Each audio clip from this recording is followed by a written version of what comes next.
One thing I like about your book, Shameless, again, y'all pick it up, get it now, is that what I don't like some folks have done, they framed it all around Trump. But this long con game happens before Trump.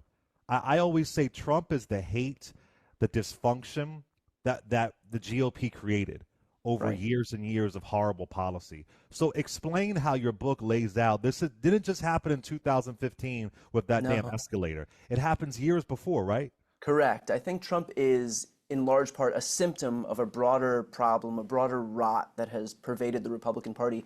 I talk in the book going back decades to something called the Powell Memo, where Republicans were looking to be a pro big business party that would basically work to the disadvantage of regular people. I talk about the Roger Ailes memo that would eventually become Fox News, so that what happened to Richard Nixon in 1974, where he resigned because he had no support, would never happen again. And look how that's panned itself out, where Donald Trump is not only not excommunicated from the party, but he's able to consolidate support, full support from his party, and has yet again become the Republican nominee for president. I talk about Project Red Map in 2010, in the aftermath of Obama's election, where Republicans really drilled down on seeking to gerrymander districts across the country. So Republicans, to their credit, have been able to put in place these plans and watch them bear themselves out over the course of sometimes decades. And a lot of them are bearing fruit right now, unfortunately, with regard to gerrymandering, with regard to a bolstered right-wing media ecosystem. But this started long before Trump. These people knew what they were doing decades ago, and what we're seeing today is a testament to that. Let's talk about white voters for a minute. Oftentimes, I talk to black folks about it, but I want to talk with you about it. I think there is a racial element to Southern strategy, welfare queen narrative, the Willie Horton ad. But for the life of me, I can't seem to understand the Republican Party appears to be so anti poor. It appears to be so anti middle class. But it does have, I hate to use the word monolith, but there is just less diversity in the GOP. What do you think about their relationship with white voters, especially in a presidential election, that seems to really keep them in power? Well, look, Republicans have for so long relied on the politics of fear. And I think what their goal is and they claim that the Democrats are focused on identity politics. In fact, it's the Republicans focused on identity politics by virtue of scaring their largely older white base into being afraid that they're going to be replaced. I mean, they've mainstreamed this idea of the great replacement theory, which is this fringe theory that they're bringing in immigrants so that they can then use them as voters to consolidate power for the left. This is just more of the politics of fear that we've seen before. And so they rely on this as a way to not talk about policy, not talk about issues that actually impact those people's lives, but instead just appeal to their basest instincts. They're just basically furthering fear of the other in a way. And they know that that's a potent tool, and they've used it before. That's why we've seen migrant caravans, for example, be the number Right. one issue on Fox News every September or October before an election year, because they know that they can whip up hysteria among their white base to be afraid of people who don't look like them.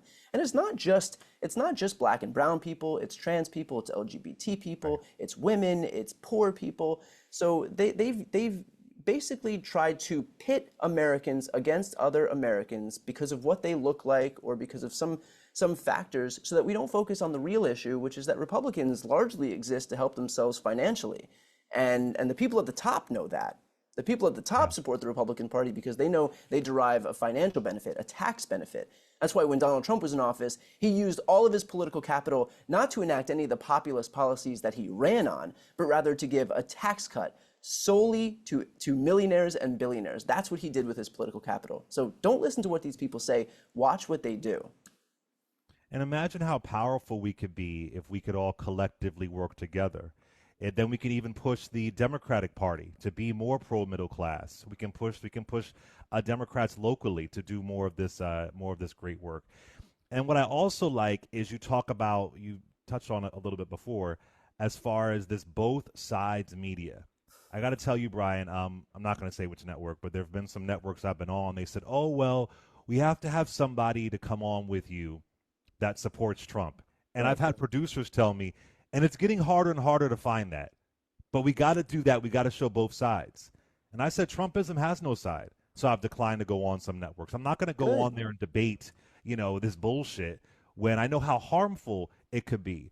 But I don't want to romanticize the past, but this both sides ism, I think it's just gotten worse. It's gotten It's gotten worse and more dangerous, especially right now. Do you agree with that? Is there something in the ether where it's even worse when you and I were younger? Oh, absolutely. I mean, this is beyond the pale what we're seeing right now. Look, I think that in large part why the mainstream media as it exists is failing to keep the same viewership as it has before is precisely because people are tired of that. People are tired of being told that the left is the equivalent to the right as it exists today, even though we can see with our own eyes that it's not. We can see that when you have the extreme left, what they do with their power is try to make sure that everybody has health care, full access to health care, for example. That's the most radical policy. The Green New Deal, the framework so that we can protect the climate. That is the radical left agenda. Meanwhile, what does the right do? Well, there are neo-Nazi marches in Charlottesville. There are people trying to ban Muslims from coming into this country because of their religion. There are people who are seeking to invalidate any election results where Democrats actually win. There is no equivalency between the two sides here. And we can all see that. We all have eyes. But we're being told by the media that the left is the same as the right just by virtue of the fact that that they're both in the political process, and so they must be equivalent because you've got somebody on the left and you've got somebody on the right. But it doesn't work like that. Just because somebody is on the right does not mean they are the equivalent to or just as extreme as the other side or less extreme than the other side. Brian, what do you think is the solution here? The Republican Party isn't going away. If Trumpism ends, that would be great, but will it morph into something else? Is the Republican Party irredeemable? I don't even know I mean, we have to work with them. I don't see it going anywhere. So what's the solution? Yeah, how do we fix this?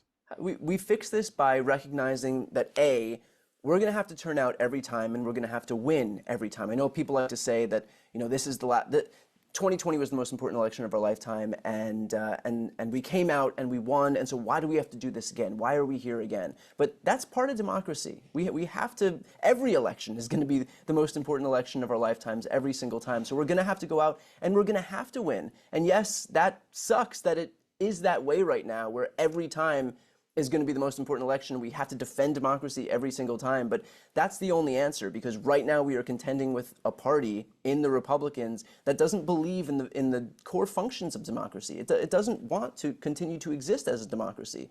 They're there to consolidate power for themselves. If it means they have to terminate the Constitution, Donald Trump's words, if it means they have to send the military into American cities, if it means they have to not have elections anymore after this, if it means they have to get to election workers in Georgia and battleground states across the country to get them to refuse to certify, that's what they're going to do. They don't believe in democracy as it exists today. And so our job is not to try and work with a Republican Party that doesn't want to work with Democrats because they don't believe Democrats have the right to exist. Our job is to just to get our coalition, which by the way is bigger than the Republican coalition, make sure that they're activated, that they get out to vote, that they recognize that they have agency, and just to win every single time. Because if we wait for Republicans to work with us, which is not happening, I mean, you look at what Mitch McConnell did by virtue of preventing Democrats from filling Supreme Court seats, but filling Republican seats immediately. These are not people who are looking to work with Democrats, and we're fooling ourselves if we think that we should give them goodwill and that they're going to give it back. This is Charlie Brown and the football, right? This is like, how many times do we Yeah. have to watch Lucy pull this away before we recognize that these people are not acting in good faith? And so our job is just to make sure that we have more people ready to vote and that those people go out and actually do that.